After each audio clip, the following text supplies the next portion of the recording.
Hi, I'm a basic home cook and I'm here to give you a realistic look at what it's like for an everyday person to follow a recipe. Sponge cake edition. At the end of the video, I'll rate the recipe based on the difficulty, cost, value, and time efficiency. So stay tuned until the end. Today, we're going to make Chinese bakery sponge cake by WhatToCookToday. Let's first review our ingredient list. My initial thought is all of these ingredients are pretty easy to acquire. In fact, I already have some of them at home. In addition, I also love that this recipe has notes on what temperature eggs and milk are supposed to be in. I didn't realize how much temperature plays in baking because, as the old saying goes, baking is a science. So temperature is very crucial in how our final product will turn out. Which means now that I know that it needs to be in room temperature, I will need to leave it out for a couple hours beforehand. Don't laugh at this part, but I do get nervous when separating the egg yolk and egg white. For some reason, I would somehow manage to break the yolk during the process. Therefore, I'm going to use 3 bowls, one for cracking the egg and the other 2 to pour in the egg yolk and egg whites after separating them. You probably noticed that I'm using my hand here. This is a tip I learned from my aunt, who's a fantastic baker. I don't know if there are any advantages in doing it this way. I'm guessing maybe it's because we have more control with our hand. Let me know in the comment if you know why. Next, let's measure out the rest of our ingredient, which is cake flour, oil, and sugar. This is my second time trying the recipe. I find that the recommended sugar was way too sweet for me, so I'm going to cut it down by 10%. Preheat the oven to 350 degrees Fahrenheit. For my oven, I'm going to crank it up to 367 to reach the internal temperature of 350. How do I know that? Well, my cake fails miserably the first time because it was undercooked. I was so pissed that I bought an oven thermometer to make sure I'm not going crazy. Sure enough, it was a whole 15 degrees lower than what it should be. Therefore, 367 is the new 350 now in my household. The next step is to prepare our pan, but I guess I'll do that later. And so let's prepare the cake batter. I already have the sugar in the mixing bowl, so we're just going to add in the yolk, milk, oil, 1 teaspoon vanilla extract, and 1/4 teaspoon salt. Then I'm going to combine this with my whisk.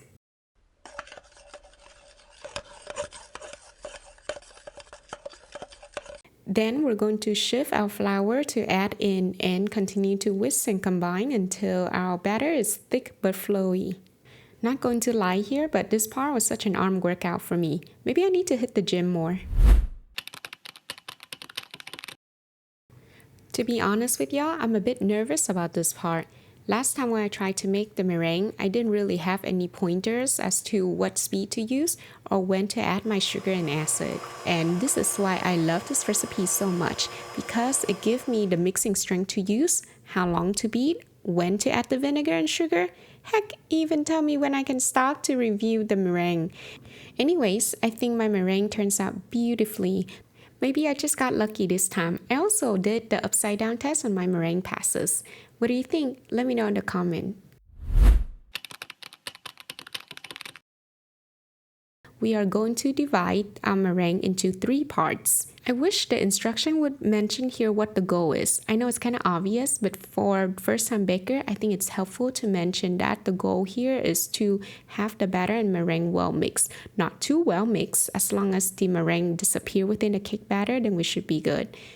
The first 1/3 will be our quote-unquote throwaway because we're going to mix it with a lot more force till it completely disappears into the cake batter.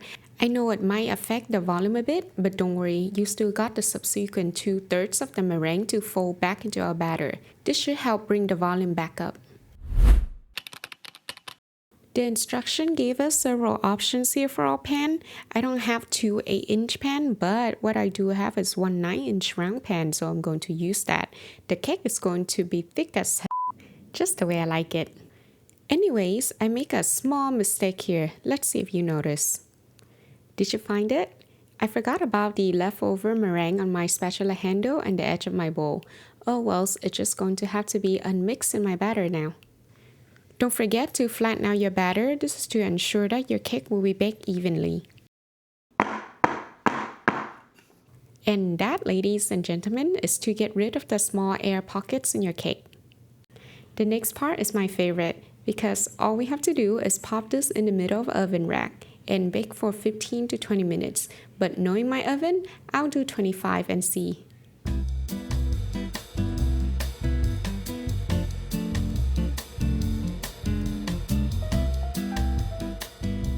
And with the magic of television, 25 minutes has done. So I'm going to check that with a toothpick. Ow.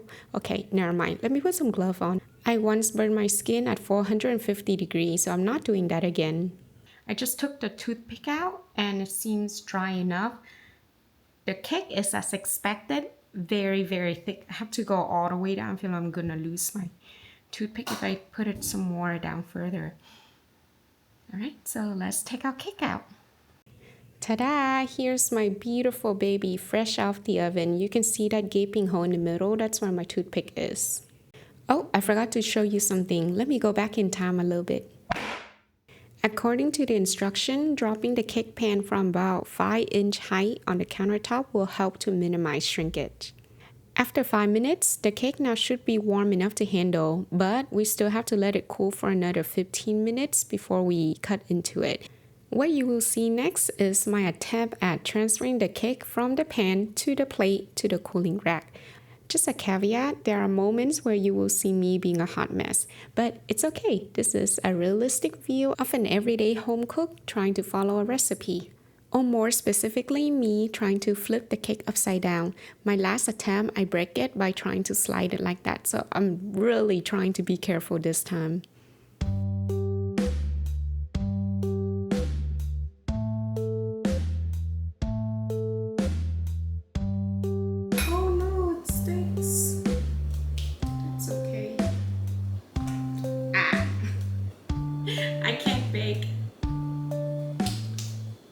Okay, if you see that little spot that I poked in the middle, it's probably the meringue that didn't get mixed well, so now I got a meringue inside my cake, which is okay because I'm the only one eating this. Time for taste test. This is very awkward for me, so I don't know what to say while I'm eating, so I'll do it post, which is right now. The cake is very light, airy, not too sweet. I could go less sweet, but I'm afraid it might affect how the cake texture and structure will turn out. We'll just leave it as that.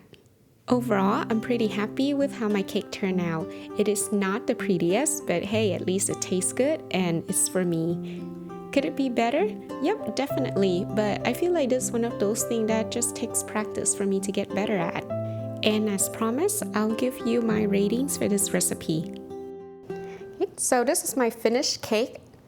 Overall, here's my rating for the recipe. For difficulty, I would say it's future me here. I messed up my scale. I meant to say 1.5 star. Because that's mainly just technique. For me, as a new baker, I thought it was difficult to gauge when the meringue is good enough to stop, as well as mixing, but that's mostly on me. I don't know why my eyes just look at things differently. It looked well mixed, but of course the results say otherwise. In terms of cost, I think this is very affordable because all of the ingredients are already in my pantry or in my fridge, so there's nothing extra I need to buy. And in terms of efficiency, I would say that this is easy to make and it's pretty quick, probably 1.5 hours. If I prep faster, I could have gotten it done in an hour. Oh, and then also one last thing. I would probably recommend to buy an oven thermometer because even though my oven said that, it's already set at 350, but my thermometer say otherwise. So I have to crank it up to 365 for it to bake well. And overall, I think this is very enjoyable, not too sweet, and it's light, fluffy. All right, so thank you to What to Cook Today. I think you did an awesome job writing your recipe. Appreciate it. Take care.